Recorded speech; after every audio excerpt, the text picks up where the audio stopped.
പ്രതിശ്രുത വരന്റെ വിയോഗത്തിൽ മനംനൊന്ത് യുവതി ജീവനൊടുക്കി. കാസർഗോഡ് കുമ്പള സ്വദേശി ജയാനന്ദന്റെ മകൾ പ്രഫുല്ലയാണ് തൂങ്ങി മരിച്ചത്. തന്നെ പ്രതിശ്രുത വരന്റെ മൃതദേഹം സംസ്കരിച്ച സ്ഥലത്ത് തന്നെ അടക്കണമെന്ന ആത്മഹത്യാക്കുറിപ്പ് എഴുതി വെച്ചാണ് ഇവർ ജീവനൊടുക്കിയത്. 4 മാസം മുൻപാണ് തമിഴ്നാട് സ്വദേശിയും ബാങ്ക് ഉദ്യോഗസ്ഥനുമായ മണിയുമായി പ്രഫുല്ലയുടെ വിവാഹ നിശ്ചയം കഴിഞ്ഞത്.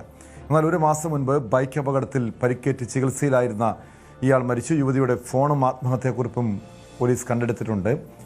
KV ബൈജു ചേരുന്ന വിവരങ്ങളുമായി. ബൈജു, നമുക്കറിയാം ആത്മഹത്യ ഒന്നിനും ഒരു പരിഹാരമല്ല എന്നൊക്കെ ഇപ്പോഴും ആളുകൾ ഉപദേശിക്കാറുണ്ട്. പക്ഷെ ഒരു ജീവിതത്തിൽ മുന്നോട്ടുള്ള ഒരു പ്രയാണം അതിന് തടസ്സം വന്ന് നിൽക്കുമ്പോൾ, അല്ലെങ്കിൽ അങ്ങനെ ജീവിക്കണമെന്ന ചില ആശങ്ക, അല്ലെങ്കിൽ പ്രിയപ്പെട്ടവരുടെ വിയോഗം, ഇതൊക്കെ പലരെയും ആത്മഹത്യയെക്കുറിച്ച് ചിന്തിക്കാം. പലർക്കും അതിന് കാരണമാകാം. ഒരുപക്ഷെ മനുഷ്യൻ്റെ മനസ്സത്രയേ ഉള്ളൂ. ഒരുപക്ഷെ ഇപ്പോൾ ഈ പ്രഫുല്ലയ്ക്ക് എന്താണ് സംഭവിച്ചത്? 1 മാസം മുൻപാണ് ഈ പ്രതിശ്രുത വരൻ മരിച്ചതെന്നാണ് മനസ്സിലാക്കാൻ കഴിയുന്നത്. അതിനുശേഷം വലിയ മാനസിക സംഘർഷത്തിലായിരുന്നോ യുവതി?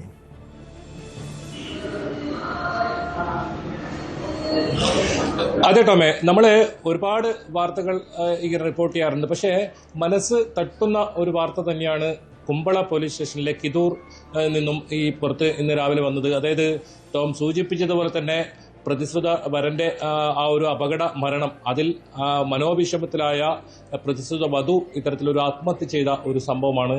പ്രഫുല്ല എന്ന് പറയുന്ന 26-കാരി ആത്മഹത്യ ചെയ്ത വാർത്തയാണ് ഇന്ന് ഇത്തരത്തിൽ കുമ്പളയിൽ നിന്നും പുറത്തു വന്നത്. ഏതായാലും വലിയ നാടിനെ തന്നെ വലിയ മനോവിഷമത്തിലാക്കിയ ഒരു സംഭവമാണിത്.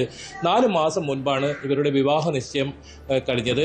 തമിഴ്നാട് തിരുനെല്ലി സ്വദേശിയാണ് ഈ മണി എന്ന് പറയുന്ന ബാങ്ക് ഉദ്യോഗസ്ഥരെ മണി. അങ്ങനെ ഇവരുടെ വിവാഹ നിശ്ചയം കഴിഞ്ഞ് മഴക്കാലം കഴിഞ്ഞതിന് ശേഷം വിവാഹം നടത്താൻ തീരുമാനിച്ച അങ്ങനെ ഒരു വിവാഹ നിശ്ചയം കഴിഞ്ഞതാണ്. ഇതിനിടയിലാണ് ടോം തുടക്കത്തിൽ സൂചിപ്പിച്ചതുപോലെ തന്നെ 1 മാസം മുൻപ് മണി ഒരു വാഹനാപകടത്തിൽ പെടുന്നത്. പിന്നീട് 10 ദിവസം ഗുരുതരാവസ്ഥയിൽ ആശുപത്രിയിൽ പ്രവേശിപ്പിക്കുന്ന സാഹചര്യമുണ്ടായി. പിന്നീട് മരണത്തിന് കീഴടങ്ങിയായിരുന്നു. അങ്ങനെ ആ ഒരു സംസ്കാര ചടങ്ങിനുൾപ്പെടെ തമിഴ്നാട്ടിലേക്ക് പ്രഫുല്ലയും കുടുംബവും പോയിരുന്നു. തിരിച്ചു വന്നതിന് ശേഷം വലിയ മനോവിഷമത്തിലായിരുന്നു പ്രഫുല്ല എന്നാണ് കുടുംബം പറയുന്നത്.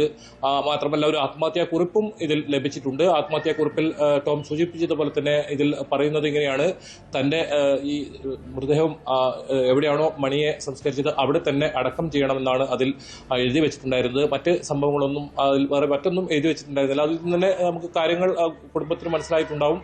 അതുപോലെ തന്നെ പോലീസിനും അതിൽ ചെറിയ വ്യക്തത വന്നിട്ടുണ്ടാകും. കാരണം ആ ഒരു മനോവിഷമത്തിൽ തന്നെയാണ് ആത്മഹത്യ എന്ന കാര്യത്തിൽ.